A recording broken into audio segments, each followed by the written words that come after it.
Hello. അപ്പോൾ ഈ drawing ആർക്ക് വേണ്ടിയിട്ടുള്ളതാണെന്ന് കണ്ടാലോ? ഇഷ്ടമായ ലൈക്കും ഷെയറും ഒക്കെ ചെയ്ത് സപ്പോർട്ട് ചെയ്യണേ. പിന്നെ നെയിംസ് കമൻറ്റ് ചെയ്യുന്നതിനോടൊപ്പം പെയിൻറ്റിങ് എങ്ങനെയുണ്ടെന്നും കൂടി പറയണേ.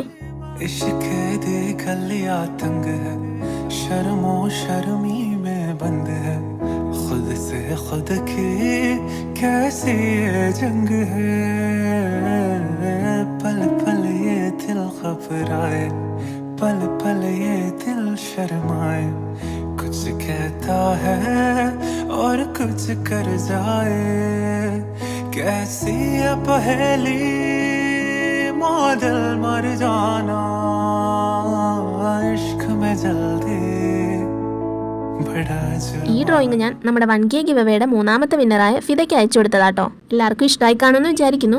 മുമ്പ് 2 വിന്നേഴ്സിൻ്റെ കാണിച്ചതുപോലെ എക്സ്ട്രാ ഗിഫ്റ്റായിട്ട് ഫിദയ്ക്കും ക്രാഫ്റ്റ് സപ്ലൈസ് എന്തെങ്കിലും കൊടുക്കാമെന്നായിരുന്നു ഞാൻ വിചാരിച്ചത്.